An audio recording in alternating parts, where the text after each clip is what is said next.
नमस्कार प्रिय श्रोताओं, आज हम श्रीमद् भागवत कथा के तृतीय दिवस में प्रवेश कर रहे हैं। कल तक हमने गोकर्ण और धुंधकारी की कथा सुनी। आज हम पहुंचते हैं उस पावन प्रसंग पर जिसका श्रवण करना मात्र ही मनुष्य जीवन को सफल बना देता है। ये है भगवान श्री कृष्ण का जन्मोत्सव। महाराज परीक्षित की जिज्ञासा और शुकदेव जी का अद्भुत उत्तर चल ही रहा था।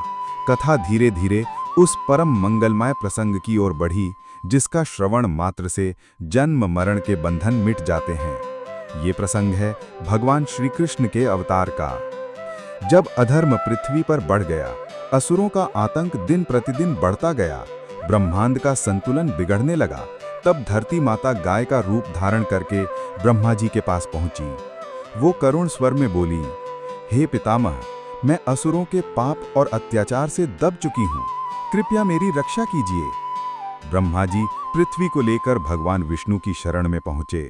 क्षीर सागर में भगवान विष्णु ने आश्वासन दिया, धैर्य रखो, समय आने पर मैं स्वयं अवतार लेकर अधर्म का नाश करूंगा और धर्म की पुनर्स्थापना करूंगा। इसी संकल्प के साथ भगवान ने वसुदेव और देवकी को अपने अवतार हेतु चुना। वसुदेव सत्पुरुष, सत्यव्रती, धर्मपरायण और महापुरुष थे। देवकी परम पतिव्रता और दिव्य गुणों से संपन्न थीं। इन्हीं के गर्भ से भगवान ने अवतार लेने का निश्चय किया। मथुरा में कंस का अत्याचार दिन प्रतिदिन बढ़ता गया।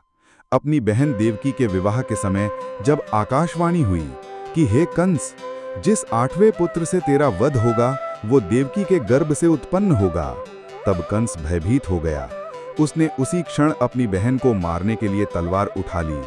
किंतु वसुदेव ने बड़ी बुद्धिमानी से कहा कि कंस, तू अपनी बहन की हत्या न कर। मैं वचन देता हूं कि जो भी संतान होगी मैं तेरे हवाले करता रहूंगा। कंस ने ये शर्त मान ली और देवकी वसुदेव को कारागार में डाल दिया। जैसे जैसे संतान जन्म लेती गई, कंस निर्दयता से उनका वध करता गया। 7 संतानें बलि चढ़ गईं और फिर वो महान समय आया जब 8वीं संतान का जन्म होना था। कारागार में चारों ओर कड़ी सुरक्षा थी, सैनिकों की निगरानी थी, चारों ओर ताले चाबियां थीं।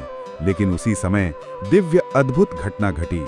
आधी रात का समय था, चारों ओर गहन अंधकार छाया हुआ था, लेकिन कारागार में दिव्य प्रकाश फैल गया। सभी ताले अपने आप खुल गए, पहरेदार गहरी नींद में सो गए। देवकी के गर्भ से स्वयं भगवान श्री कृष्ण प्रकट हुए। उनके श्याम वर्ण, पीतांबर, 4 भुजाएं, शंख, चक्र, गदा, पद्म से शोभायमान दिव्य रूप ने देवकी वसुदेव को दंग कर दिया। माता पिता ने हाथ जोड़कर प्रार्थना की कि हे प्रभु, आप स्वयं नारायण हैं। हम भाग्यशाली हैं कि हमें आपके माता पिता बनने का सौभाग्य मिला। भगवान ने आदेश दिया, अब आप मुझे गोकुल में ले जाइए। वहां नंद बाबा और यशोदा जी के घर में मेरा पालन पोषण होगा। तभी अचानक योगमाया का प्राकट्य हुआ और उन्होंने सब व्यवस्था कर दी। यमुना जी का जल मार्ग प्रशस्त हो गया, कारागार के द्वार खुल गए। वसुदेव जी नवजात बालक को टोकरी में रखकर चल पड़े। आकाश में शेषनाग ने फण फैलाकर छत्र बना लिया। यमुना जी ने भी उनके चरणों का स्पर्श करने के लिए अपना जल ऊपर उठाया। वसुदेव जी सुरक्षित रूप से बालक को गोकुल पहुंचा दिया। वहां यशोदा जी ने उसी समय एक कन्या को जन्म दिया था। वसुदेव जी ने कन्या को कारागार में रख दिया और श्री कृष्ण को यशोदा के पास छोड़ दिया। प्रातः जब कंस को खबर मिली कि देवकी का 8वां पुत्र जन्मा है, वो तुरंत कारागार पहुंचा। उसने कन्या को उठाकर पत्थर पर पटकने का प्रयास किया, लेकिन वही कन्या आकाश में प्रकट होकर बोली कि अरे मूर्ख कंस, तेरा काल तो कहीं और जन्म ले चुका है। ये सुनते ही कंस भय से कांप उठा। इधर गोकुल में आनंद का महासागर उमड़ पड़ा।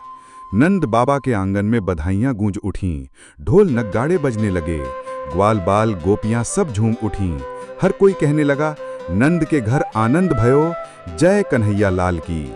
मातृभूमि पर धर्म की स्थापना हेतु भगवान स्वयं अवतरित हो चुके थे।